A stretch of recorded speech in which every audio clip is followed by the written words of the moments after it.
Hi, welcome to our new channel, Aging Joyfully. I'm Sue. Steve is busy right now, but I thought I'd take a moment to share with you to show what we are giving our grandson for Easter. Happy Easter. We hope that you're getting time with your friends and families today. If you don't celebrate Easter, we hope you're still having time with your friends and family. We're going to have a big crowd over today for dinner. We're having our son, daughter-in-law, and grandson, and our daughter. So let's get to that Easter basket. This is a 31 basket. That is a product that you buy through Parties in the Home. I bought this before my grandson was even born, and every year I fill it up at Easter, and they give it back to me, and I fill it up again the next Easter. So to start out with, a little birdie told my husband that our little grandson needed clothes because it's spring now. So we found these two outfits, two shorts, two t-shirts at Costco for $15. What a deal. I think he's gonna love that. And then I went to Target. Target's my favorite store. And I found this outfit. It wasn't sold together, but there's a top. I believe that was $4. And the shorts were $5, so they were $9. Now, if you watch my other video, you'll know that we are pre-diabetic. So we do not give any candy in our Easter basket, but even before we were pre-diabetic, we rarely gave candy for holidays. I never wanted to have candy around the house because I knew that I could not control myself. I knew I would eat it, so I never really gave our kids much candy.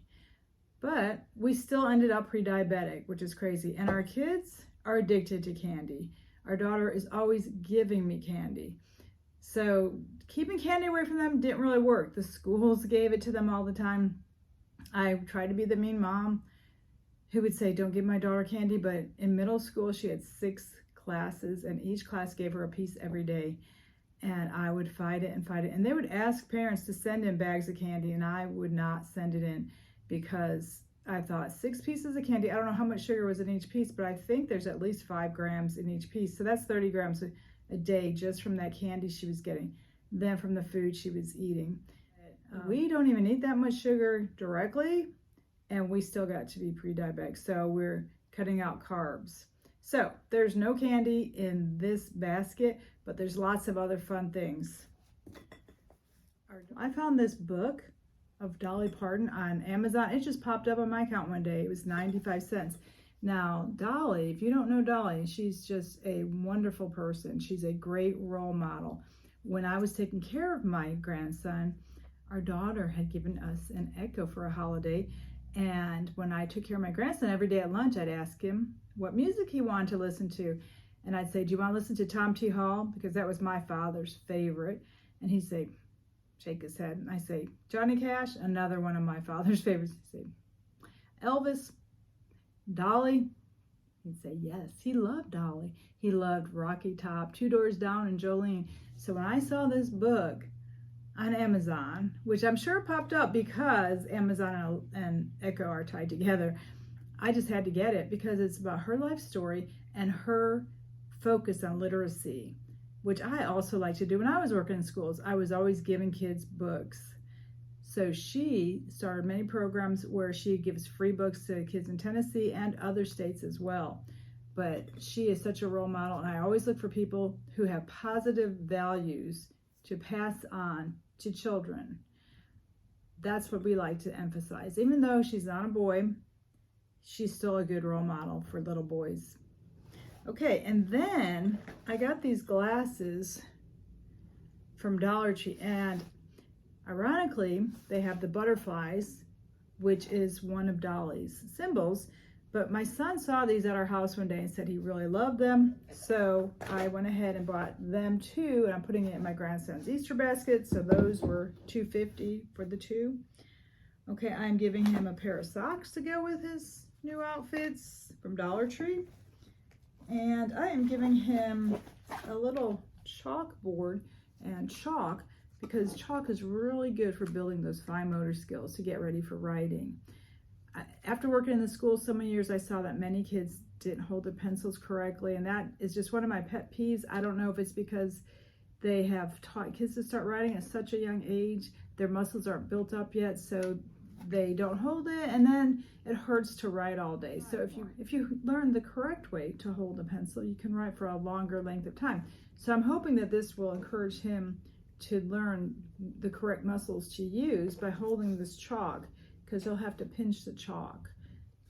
I don't know, he could probably still hold the wrong way, but I thought this was a good way to start. And then I'm also giving him crayons. And the alphabet, this is for pre-K to K. We worked with the alphabet, and I'm sure he's working on the alphabet in his daycare as well. Okay, I'm giving him this big chalk.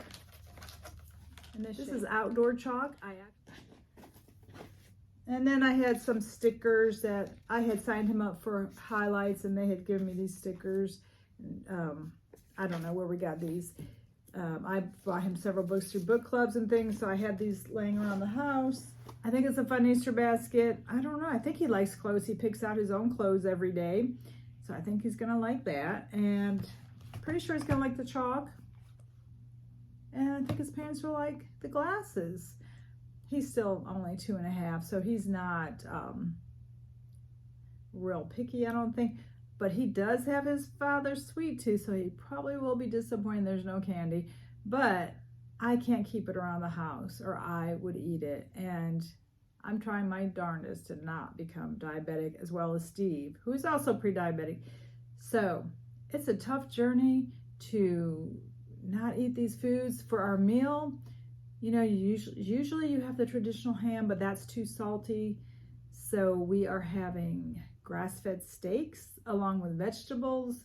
We're not following a particular diet. It's kind of a combination keto carnivore, but carnivore is too expensive, and I never liked meat. So I can't just eat meat for every meal.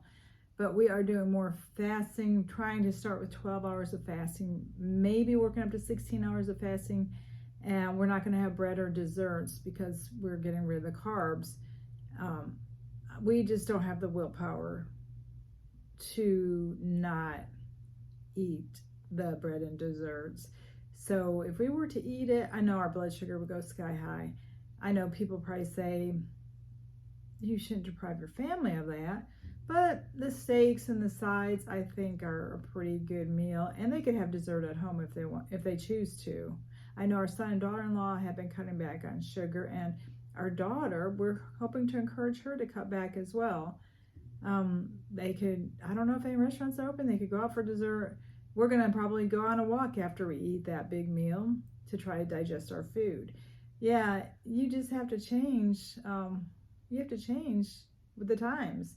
That's the theme of our channel. Aging Joyfully, we have to look at things in a joyful manner, and the less sugar is actually better, healthier for all of us. Please subscribe and comment down below, and let me know what you think. What do you give your grandchildren for Easter? Till we see you again, take it easy.